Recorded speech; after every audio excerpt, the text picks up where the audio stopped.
.gov.in. Here you can see in the career section there is a recruitment update for you बच्चों. Recruitment to the post of junior research fellow JRF research associate 1. Okay, here you can see advertisement number they mention here. Last date for submission of application forms will be 20th April और advertisement date है 22 मार्च. Okay, ISRO centre, कौन से centre के लिए recruitment हो रहा है JRF में? UR Rao Satellite Center, that is URSC.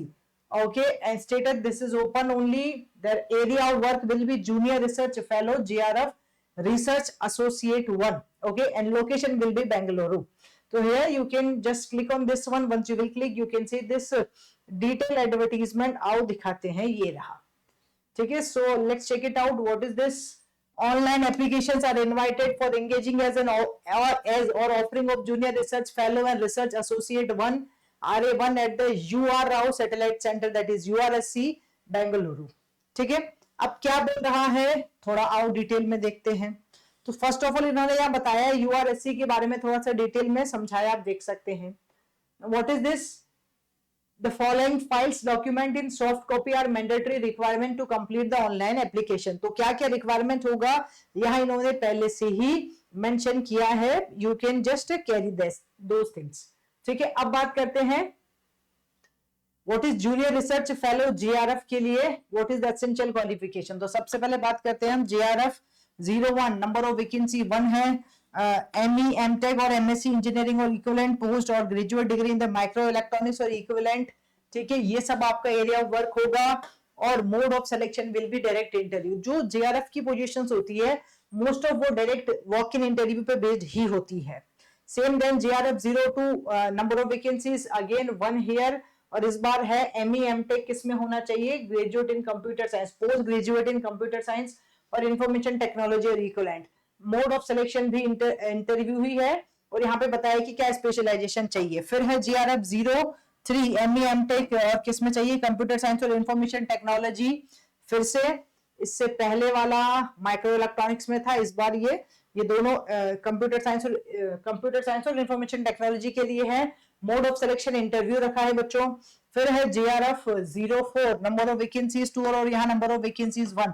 ME MTech और equivalent post graduate degree in the power electronics और इक्विवेलेंट. और यहाँ है MSc in chemistry. Again the selection of mode will be interview only. ठीक है, MSc in physics भी है. और ME MTech thermal engineering, thermal science and engineering, इन सब में अगर आपका है या इसमें से किसी में है then also you can eligible. Number of vacancies यहाँ पे भी 1 है, इसमें भी 1 है. एरोस्पेस इंजीनियरिंग और the mechanical engineering ME MTech direct interview है. और JRF 09 यहाँ पे VLSI and embedded signal processing, micro electronics, digital electronics में है. और यहाँ पे भी मोड ऑफ सिलेक्शन आपका डायरेक्ट वॉक इन इंटरव्यू है. Mechanical engineering machine design number of vacancy 1 again based on the walk in interview. ME MTech aerospace aeronautical mechanical structure engineering यहाँ पे भी डायरेक्ट वॉक इन है और वैकेंसी 1 है. तो I think सभी में एक एक वैकेंसी ही है. ठीक है, यहाँ पे आप चेक कर सकते हो for communication system. Here also you can see for the physics. Here also you can see for the material science. तो इन सब में JRF के लिए 1 पोजीशन रखी है इन्होंने.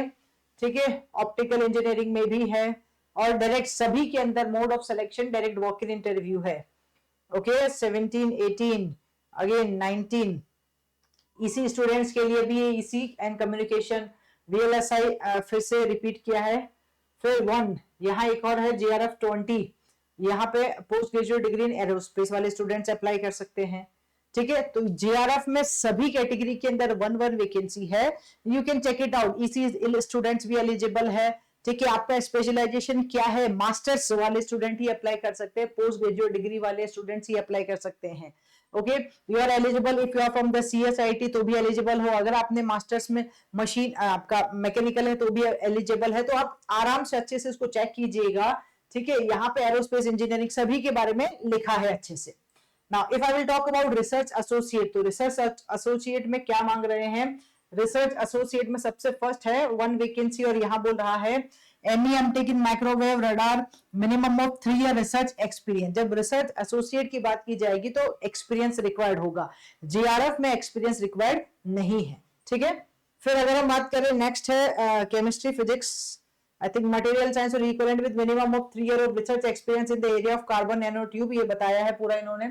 1 है यहाँ पे भी, और डायरेक्ट वॉक इन है, ठीक है। एजुकेशन क्वालिफिकेशन क्या चाहिए, first class degree, you should have the first class degree, means masters degree होना चाहिए first class with minimum 60% marks, ME MTech होना चाहिए, ठीक है। और एक और चीज यहाँ लिखी है, candidate who are selected through national eligibility test, इन सब में या फिर गेट और selected through this one by central government, okay. तो क्या लिखा है, are only eligible to apply, ठीक है। तो मतलब आपको गेट स्कोर तो फिर भी चाहिए होगा, मास्टर्स के थ्रू अप्लाई करते हैं तो भी गेट तो रिक्वायर है, ओके। एंड फिर यहाँ फॉर पोजीशन नंबर, इनके लिए भी बताया है 65%, मिनिमम 65% है यहाँ पे, okay. And you can see every post, जो जो पोस्ट उन्होंने दी उन सब पोस्ट के लिए इन्होंने यहाँ पे डिटेल लिखी है। एज लिमिट भी मेंशन किया है, एज लिमिट है 28 ईयर एज ऑन द 20 अप्रैल को है फॉर द जनरल कैंडिडेट। फिर आगे कुछ रिलैक्सेशन दिया है, you can check it out. अब फेलोशिप एंड स्टाइपेंड कितना मिलेगा ये बता देते हैं आपको। So the fellowship will be initially for a duration of 2 years and it is extendable for further periods based on the assessment of the fellow, put together shall not exceed 5 years. JRF with aptitude to pursue research in the respective areas will encourage to pursue PhD with an external university registration. Fellowship stipend कितना होगा, as a JRF will be 37,000 per month, okay, with the possibility to be increased to 42,000 per month as SRF and HRA prescribed rates in the force. तो बता रहे कि अभी तो 37 है, हो सकता है कि वो इंक्रीज होकर 42 भी बन जाए। ये है स्टाइफंड किसके लिए, ये है स्टाइफंड जीआरएफ के लिए। और अगर आप आरए रिसर्च एसोसिएट जिसमें मिनिमम एक्सपीरियंस रिक्वायर्ड है, ओके, तो यहाँ पे ये लिखा है RA1 will be engaged initially for the 1 year with a fellowship of 58,000 per month, और बाद में वो भी एक्सटेंड हो सकता है, तो depends on the project requirement. तो ये 2 वैकेंसीज है बच्चों, अगर आप अप्लाई करना चाहते हैं 2 टाइप ऑफ वैकेंसीज है। If you want to apply you can apply. Selection process directly mention है क्या, कि सिर्फ और सिर्फ वॉक इन इंटरव्यू है in the given slot. The call letter for the interview to be shortlisted candidate will be sent only by the email. तो first of all you need to fill the form, और फिर वो आपको directly क्या करेंगे, interview के लिए shortlist करेंगे और मेल कर देंगे, ओके। तो ये सब कुछ यहाँ मेंशन है, क्या क्या चाहिए, कितने परसेंटेज मार्क्स चाहिए, you can check it out. This is the official website जो मैंने आपको दिखाया भी था, you can go to that official website और आप वहां जाके अप्लाई कर सकते हैं, ठीक है। ये हिंदी और इंग्लिश दोनों में लिखा है। This advertisement is a bilingual advertisement, Hindi और इंग्लिश दोनों में लिखा है। आप आराम से इसको चेक करके और फिर accordingly you guys can apply, ठीक है। और लास्ट डेट है अप्लाई करने के लिए, that is 20th April. 20th अप्रैल से पहले पहले आप अप्लाई कर सकते हैं बच्चों, ठीक है। Last date for receipt of online application is 20th April, ये इन्होंने लिखा है। ये ऑफिशियल वेबसाइट है, ऑफिशियल वेबसाइट पे जब आप जाएंगे तो आपको यहाँ पे शो होगा option direct link to the advertisement is this one, online recruitment portal will be open from 20। तो ये ओपन हो चुका है, जब जाएंगे तो वहां पे आपको ऑप्शन शो करेगा। Alright guys, stay connected here, keep learning, keep sharing, and yes, keep smiling also. Thank you.